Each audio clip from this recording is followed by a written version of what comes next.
Americans don't understand British sarcasm. Oh, we get to learn a little bit about the British humor. We've seen British humor in the past. We got like memes, which were more just like funny things that happened. And then also we got to see like Jeremy Clarkson. And Monty Python. Yeah, yeah. And I would say there's some sarcasm in both of those.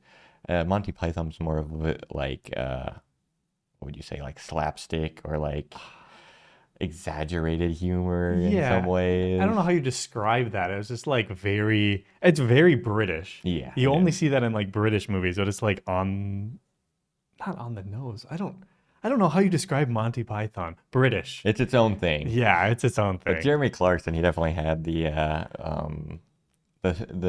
sarcasm in a Yeah. few of his remarks. But I'm curious to see how they actually define the different. Let's check out this video.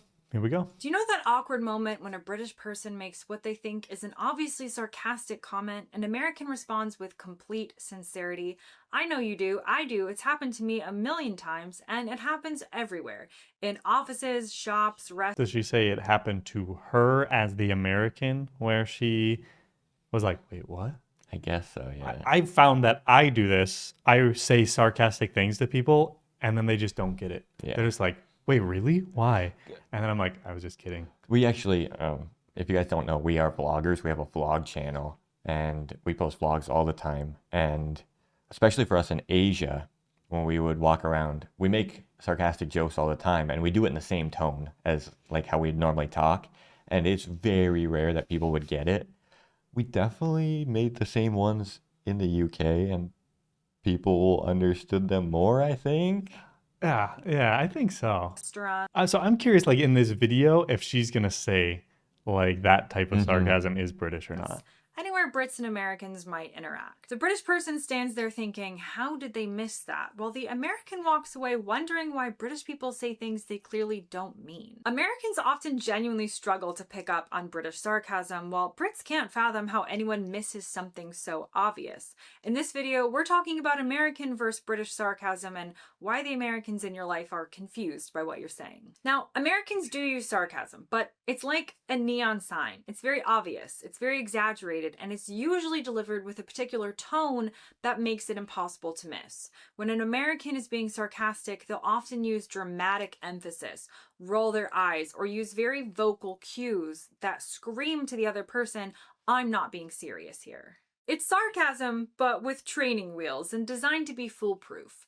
British sarcasm, on the other hand, is delivered in the exact same tone as a genuine comment. So where would we get that from? If that's British sarcasm, where would we start doing that? I feel like the only time I do American sarcasm is if I am talking to somebody that I know won't understand. So then I'll do it. Yeah, yeah. And then it's like, especially too with like certain beliefs. Like if they don't know you very well, then maybe sometimes you'd have to do that.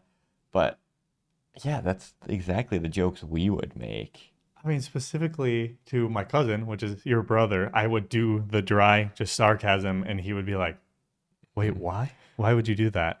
And then I'd be like, I didn't, I was kidding. Yeah, yeah. That is so interesting that we actually would fall more into the British sarcasm then. But it is true because we do that to people and they don't understand it a lot Yeah, in the US. a Even lot. the people in our family, like you And said. we do it in our videos, and people are like, it's so weird. I don't There know. are no obvious signals that you're supposed to read between the lines. The sarcasm is entirely contextual. And then we always thought like it was so obvious that you say the opposite of what's happening that people would understand. But a lot of times they still don't understand. Yeah, because like say you walk down a street and it was very busy and then you said, oh wow, this street's really calm.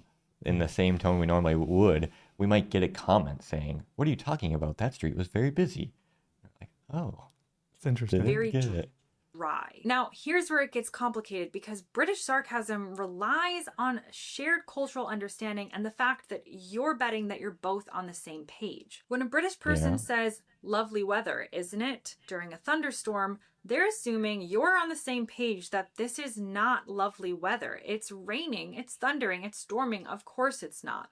But Americans don't necessarily have that framework. Maybe you really like the rain. Maybe you really like thunderstorms and you're about to tell me how much you love thunderstorms. They don't automatically know that any positive comment about what you think is terrible weather must be sarcastic. Americans take things often at face value. Again, wondering if maybe the British person genuinely loves the rain and they might respond accordingly. This creates a communication loop where Brits think Americans are missing obvious cues, while Americans think Brits are being deliberately confusing. British sarcasm also serves a social function that doesn't exist in American culture. It's a way of being negative while maintaining politeness.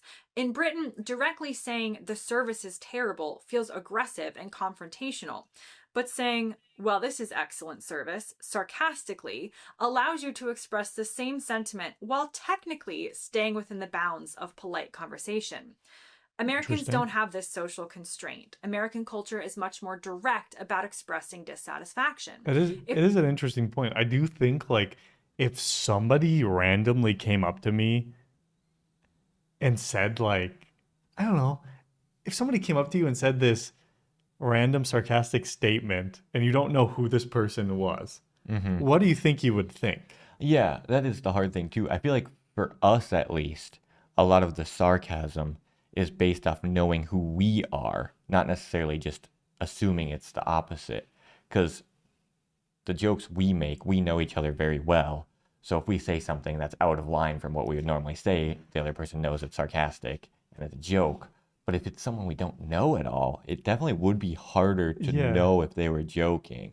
Yeah, because if they said something like her example, the storm, beautiful weather today. I feel like it would be obvious in some way. If they said it like that, I don't know. It's tough. I'm trying to imagine a situation where somebody did that and if I would get it or not. Yeah. You'd like to think that you would, but also I'd feel like we'd be like, or it might take a second, or like after we responded to them and then we walk away, we'd be like, oh, wait, they were joking. Dang. If the service is bad, Americans will say, the service is bad. They don't use sarcasm as much as a social lubricant because directness isn't considered rude in the same way it is in Britain.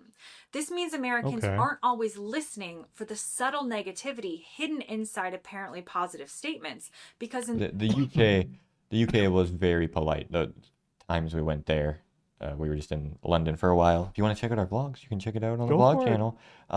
The people are extremely polite there. There's definitely like a social norm of politeness right there. So I guess that's the one way you would be able to go against that without breaking it at the same time. What about that like US phrase like, oh, bless your heart? Like that's kind of like sarcasm, isn't it? Because they're saying something nice, but then it actually means something bad. Yeah. It's not really sarcasm, but it's kind of like saying something nice without being rude directly. Yeah. Or just saying something negative, I mean, without it actually sounding negative. I don't know. Their culture, people just say what they mean. And then there's the timing issue. British sarcasm has a timing element to it that Americans often struggle with.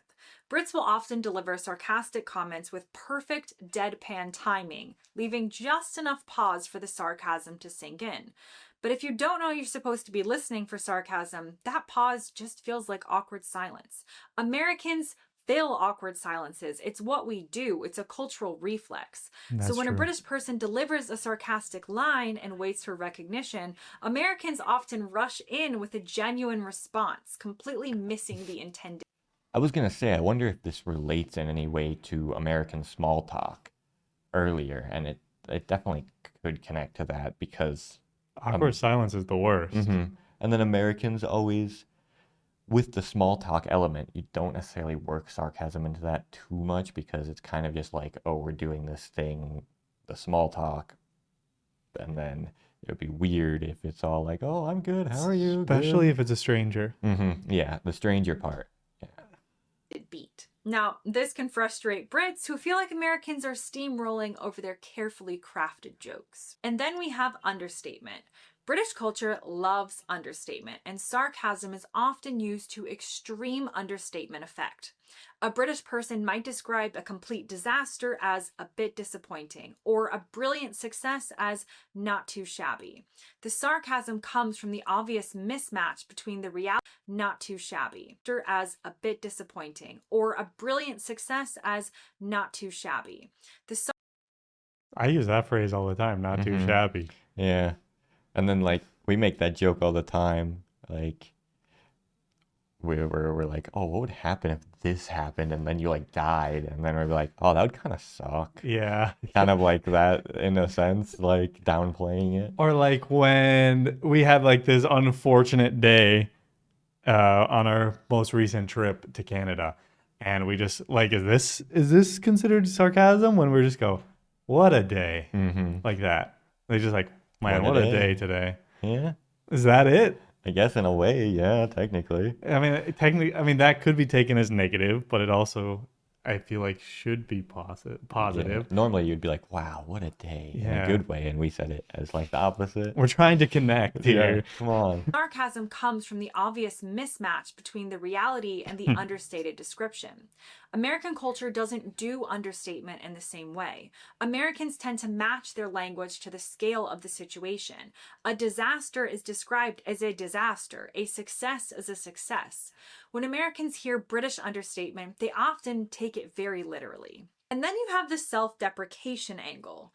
British sarcasm is often self-directed in ways that confuse Americans. A British person might say, "I'm clearly a genius," after making an obvious mistake, using sarcasm to acknowledge their error.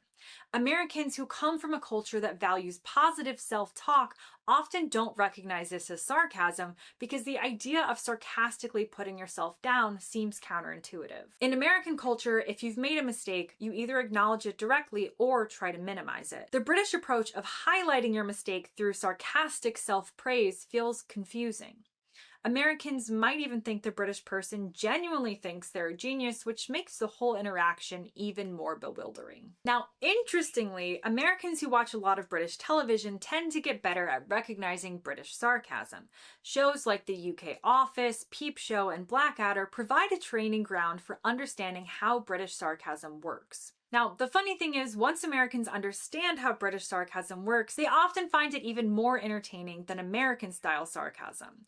The subtlety required to pull off good British sarcasm appeals to Americans who like wit and wordplay, but it requires a learning curve that most casual interactions don't allow for. When a British shop assistant sarcastically comments on the weather to an American tourist, there's no time for cultural education. The American takes it literally, responds sincerely, and both people move on, slightly confused. And that brings me to the end of this video. As always, thanks. Interesting. So in some way we learned it, and I would say we're like halfway there. We do it in a way, but it to us we couldn't do it to strangers. No, yeah, I don't think I'd ever do it to a stranger. Like if it was a rainy day and you'd be like, "Oh, what a beautiful day." If I did do it to a stranger, it would be, "Oh, what a beautiful day we're having!" Like the tone. I don't even know how to do that. I don't think you'd do that. Yeah. I don't think I'd do it. Yeah, that's so interesting. I mean, like you said in the video, I've been doing kind of the just normal tone sarcasm my whole life. I don't know why. I don't know. Apparently that's not American. I don't know where that came from. I've been doing that forever. Because that's like dry humor. People always said I had dry humor, but I guess that's a British thing in a way. I don't know. I mean, the dry deadpan. I used to do it when I was a teenager. I don't know where that comes from. And is it the same? Well, thanks for watching, everybody. Hopefully you enjoyed. See you in the next one. Goodbye.